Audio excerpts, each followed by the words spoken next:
Yes, Rinnegan Madara is stronger than you think. He's not a mere Gokage slayer or Hokage rival, but arguably one of, if not the most dominant shinobi in the entire world up until that point, with perhaps the only exception being Hashirama in his prime. So sit back and let me prove to you the power of Rinnegan Madara. Firstly, to understand Rinnegan Madara, we have to actually understand who he is meant to represent within the story itself. All the way back from the Pain arc, we had seen the concept of the Rinnegan's true power being built up continuously, whether it was from the mighty Pain, stated to be the strongest man in the entire Akatsuki, a group of individuals who could solo Biju, Jinchuriki, and 1,000 men at once, completely decimating the strongest nation and the entire world in almost a single attack. And then, virtually doing the opposite after the resolve of his once uncompromising heart turned back to its gentle and warm nature. Obito then found it necessary that to take on the entire shinobi planet, he should probably have one of those very Rinnegan,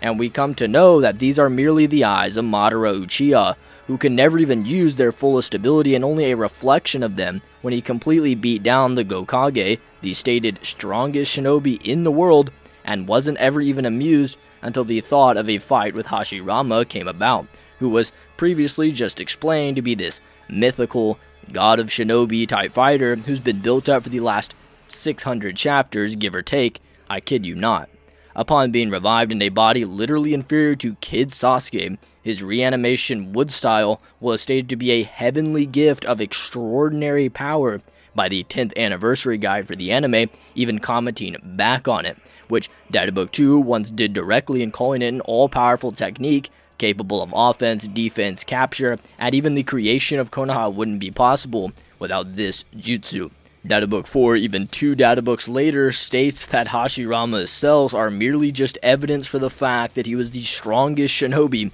when commenting on a Danzo who's arguably the greatest fighter at the summit for his Hashirama-celled arm. And now, when the war rolls around, Madara begins to utilize these same jutsu that were classified as either myth or fairy tale, and then we learn that the only man who could ever rival Hashirama was this very Madara. The same Madara who now looks upon the same Tsunade who can heal limbs and organs entirely as just nothing, inferior to Hashirama who could heal wounds without weaving a single sign. And now he is literally incinerating all the Kage pretty casually through a majestic destroyer flame, said to be a hellfire in Databook 4, dozens of times the size of his own Susanoo.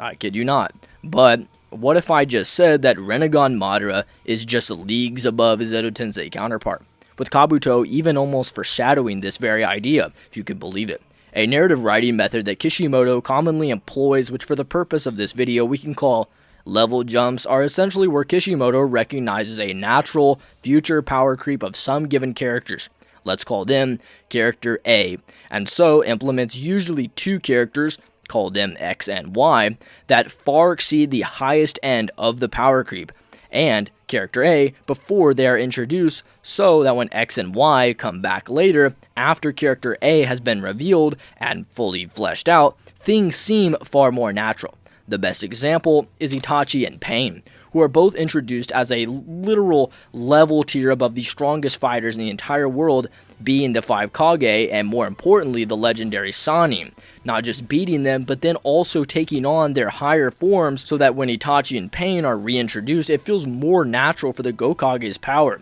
And so, notice how Madara would completely humiliate the strongest characters we knew of, asking them how hard would they like to be beaten with the Susanoo, and even making a mockery of Tsunade's lifelong ability, only to compare it to the quote unparalleled regeneration ability of Hashirama in Databook 4. Hashirama was presented as a literal god to the strongest people we knew of, who were being dominated by his rival, who is even acknowledged as inferior to Hashirama in that given Edo form. However, notice how then, as the war progresses, the strongest out of all the Gokage generations in all of history, the literal pinnacle of generations worth of war-plunging shinobi, the Hokage, then are reanimated, and would then get completely dominated by Jubito, with Minato getting completely dominated through his crushing of his own mind, and Tobirama would be completely dismissed time and time again. Similarly to Hiruzen, who was just ran through instantly, with Tobirama and Hiruzen only reacting through just mere arm movements and techniques that transcend concepts like space and distance themselves. But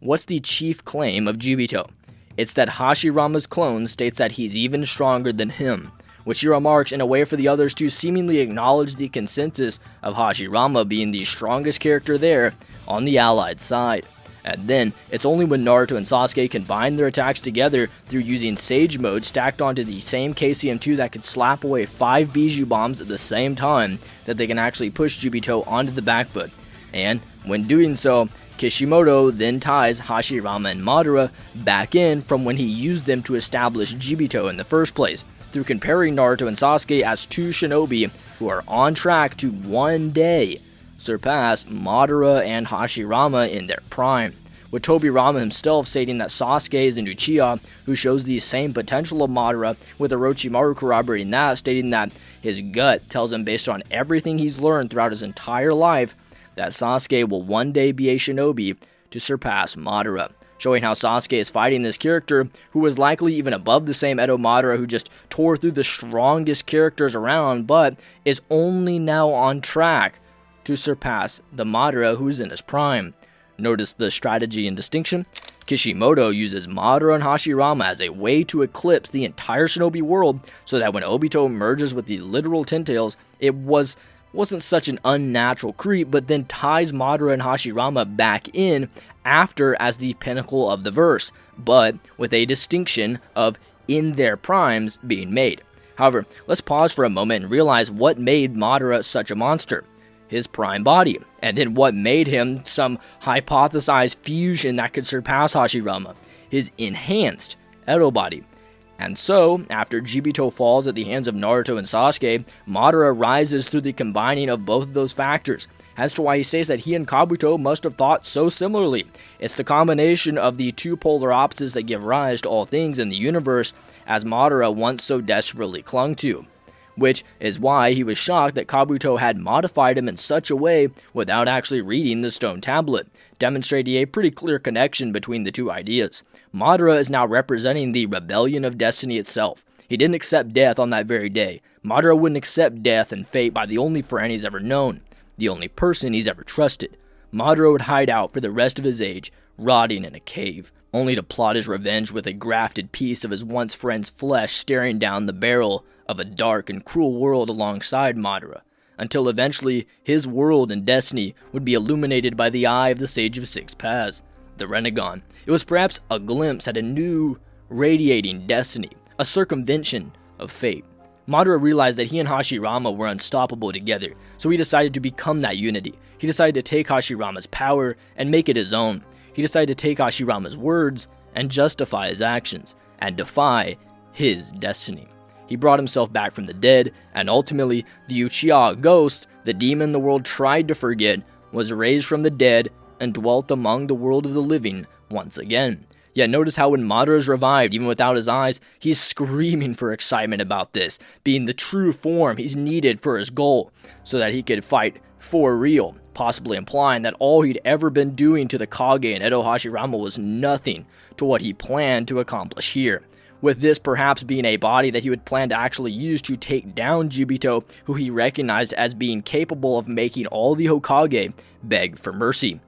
Relics of the past must die, was the line taken from Madara, and here, his old self, Hashirama, and any of the like must die. The resurrection of the world's savior is now at hand, in the eyes of the ghost of the Uchiha. As recognized in characters like Hanzo the Salamander, the Kizuna Scroll guidebook states that even if one manages to prolong life, abandoning one's convictions is the same as death. So for Madara, he conquered death through his conviction. And so thus, even before understanding what he does in this form, you have a clear narrative set for Madara being represented as this transcendent character, not only far beyond his Edo self and the Edo Kokage, but possibly even characters like Jubito. Madara is then revived and confirms that possibility. He instantly humiliates Sasuke without his eyes, and then, while paralyzed, tanks the best of what the Bijou, a force meant to rival all of shinobi kind, had to offer, where he would then heal wounds without weaving a single sign, then taking all the Bijou and putting them on leashes without even moving.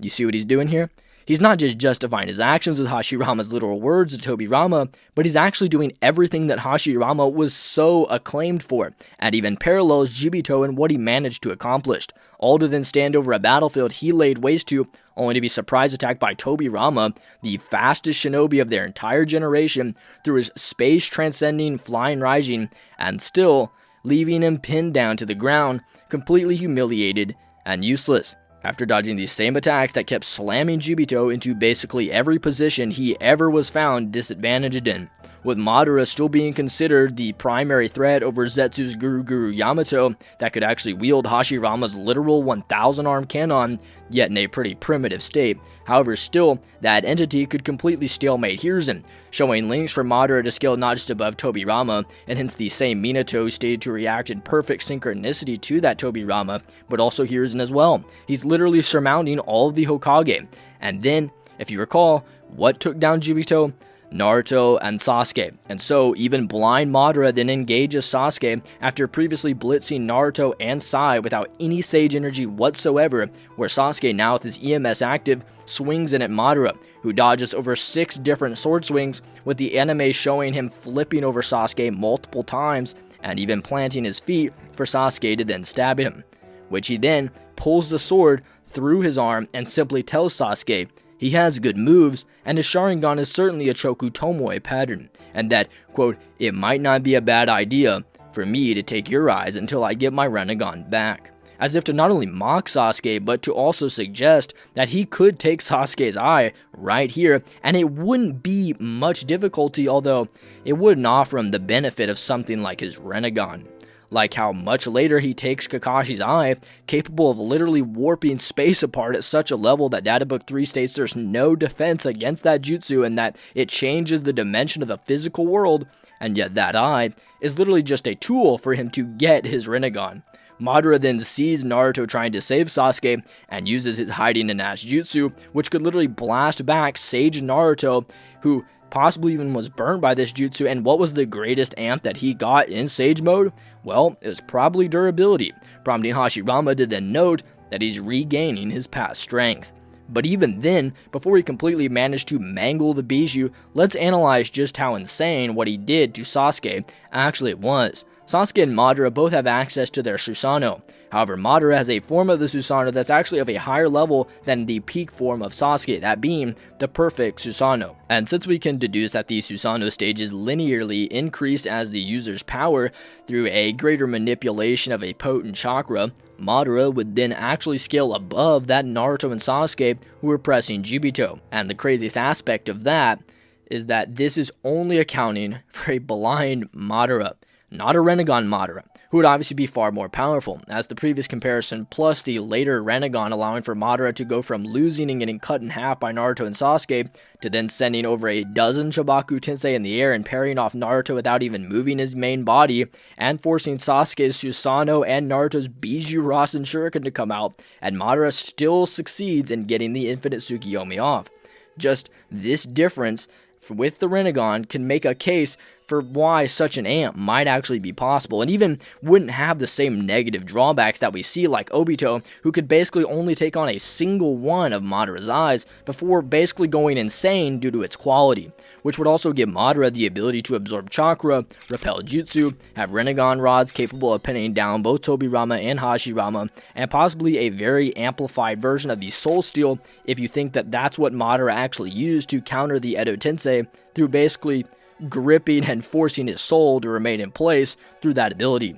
But neither those, nor his Kurama level 3 Tomoe Genjutsu, nor the Susanoo, or even his fire style that could rival the same Tobirama who could block the strongest fire style in the world according to the second anime profile guides and Here's the Dragon Flame Bombs, hence to Madara's greatest 2 abilities. His wood style, which he should very much still have access to, as Hashirama's flesh wasn't gone, but in fact enhanced through basically draining all of Hashirama's life force, meaning giant poisonous forests are in play, and his limbo, which he now has access to going into the Bijou encounter. The reason I specify now is that he likely never had access to it before, because some Rinnegan abilities are predicated upon the eye actually being real and not a mere projection, like how neither Edo Madara nor the Six Paths of Pain could summon the Ten Tails Husk, but both White Mask Obisho and this Madara can, with Madara actually doing so faster than the same Kamui, which could actually blitz that Obito to such a degree he didn't even know that Kakashi transported Naruto's entire Shadow Clone,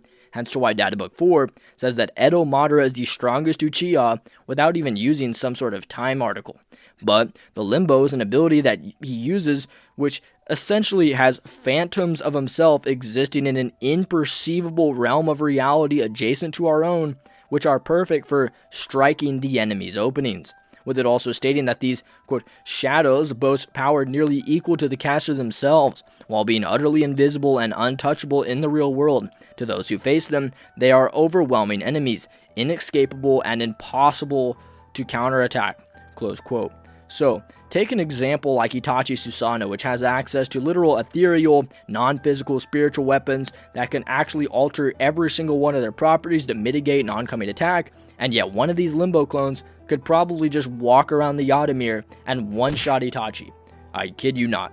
Even upon realizing that Nagato was going to utilize the Chubaku Tensei, Naruto exclaims that Nagato's moves and power are out of this world, implying that they may even be well above the same Itachi, who would then go on to completely work around Sage Kabuto himself, clashing numerous times, countering his Genjutsu, and even using his Susanoo to dismantle the Sound 5 abilities. So honestly, even Edo Madara may put the belt to them, rather than some serious revived Madara. And fun fact, those two aforementioned Edos are actually stated and applied pretty heavily through Kabuto's own mental hierarchy to be the strongest fighters in the entire Edo Tensei army. Even take Jubito, who would often shield himself with truth-seeking orbs, and yet Madara would probably do the exact same thing to him and just punch through an opening more than likely, at least in principle, as Jubito having Madara's Rinnegan does complicate things, as I went over it in this video. How about even those characters with a stylistic matchup that allow for them to transcend literal tears in the case of Minato? Madara would just Limbo one-shot him before he used his typical off-start blitz strategy.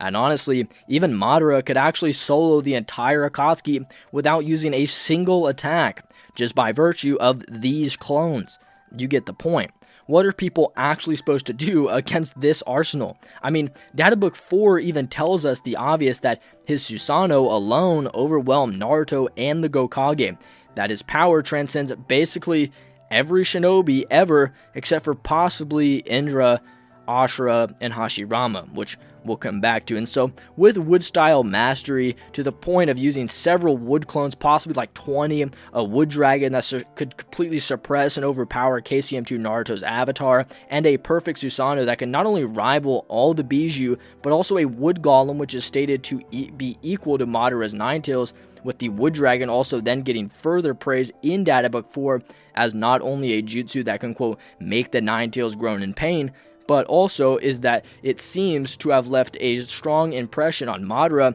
for during the war, he activated binding Naruto's Ninetales as if in retaliation, showing how he's to some degree breaching the previous ceiling of his limits. Plus the aforementioned Limbo, and even benchmark how Madara in his techniques blatantly scale above the same Kurama who can turn the world to ash, which probably isn't even inconsistent if you account for Kaguya being possibly some solar system or even universal power, and Kurama being able to literally match over half the tailed beast alone, possibly being some large percent of her power, and even if it's just like 1% of this universal thread, he'd be like multi-galaxy level.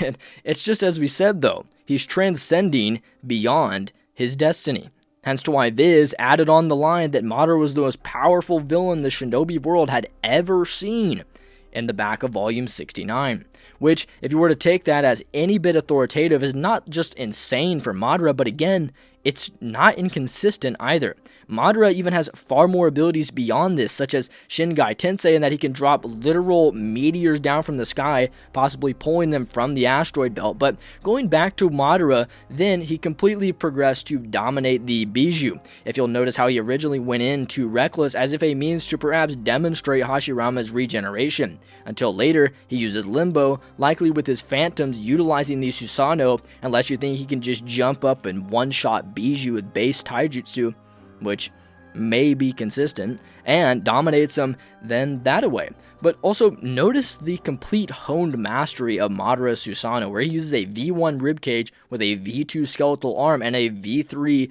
knife blade. But this mastery actually gets even crazier if you reapply some of his other weird showings, such as weaving signs with his literal Susanoo hands and his ability to actually use his true form Susanoo that typically in the case of both like Sasuke and Itachi is about, 20, 30 feet tall, to Madara's being nearly the size of full Kurama, who can like dwarf the Hokage rock for some perspective, which could also be enhanced even further through the possibility of having this Susanoo fight on both fronts using his 4 arms like against the Alliance. But even his monstrous fire style can also be fired out while clad in the Susanoo, according to Databook 4, showing again how insane this Madara's arsenal is. After then putting the Bijou on leashes and actually completely reacting to Tobirama's Flying Rising Slice, which you've hinted at thus far, being stated in Databook 4 to be space-time movement, purpose for moving into the opponent's blind spot at a speed too fast for the eye to follow,